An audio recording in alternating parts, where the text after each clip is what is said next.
Yo mga idol, kamusta? Sports Talk PH nga pala. Ang senyas kay Pitbull, pag-usapan natin yan mga idol. Ngunit bago ang lahat ay huwag kakalimutang mag-subscribe at i-click ang notification bell button for more sports talk.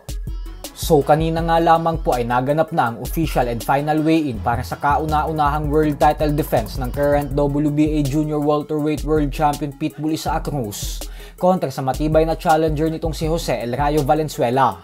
Tumimbang ng saktong 140 pounds si Pitbull, habang si Valenzuela naman ay 139.8 pounds. At dahil parehong pasok ang kanilang mga timbang sa 140 pound limit ng Junior Welterweight Division, kaya naman tuloy na ang kanilang sagupaan bukas.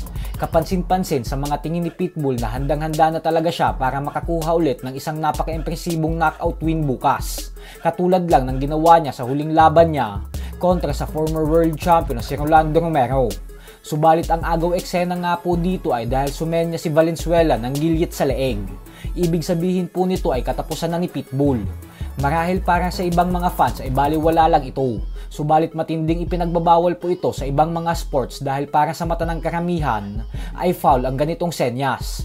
Maging sa NBA ay milyon-milyong piso ang pinagmumulta sa mga players na gumagawa ng ganitong senyas. At yan din ang dahilan kung bakit medyo nabatikos ang ating pambato na si Vincent Astrolabio dati nang gawin niya din ang senyas na ito.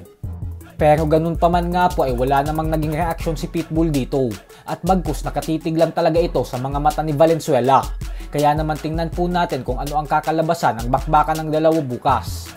Pero inaasahan pa din po na punong-puno ito ng aksyon gawa ng parehong agresibong fighter si Pitbull at Valenzuela. Dahil pareho itong palaban at handang makipagpalitan ng mga suntok sa mga kalaban nila. Kaya naman napaka-exciting po talaga nito.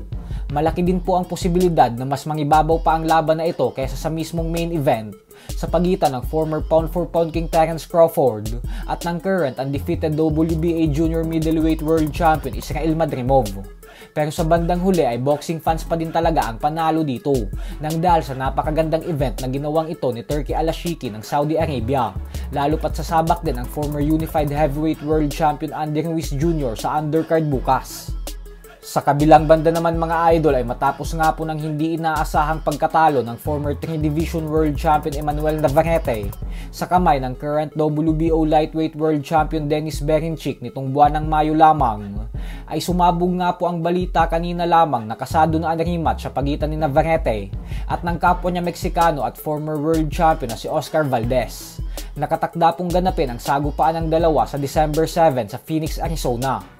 Kung atin pong matatandaan ay tinalo ni Navarrete si Valdez sa kanilang naging world title fight nitong nakalipas na taon lamang via lopsided unanimous decision sa score na 119-109, 118-110 at 116-112. Dahil sa layo ng agwat ng scorecards ay ang siyang dahilan kung bakit hindi masyadong interesado ang mga fight fans sa balitang magtutuos ulit ang dalawa sa ikalawang pagkakataon.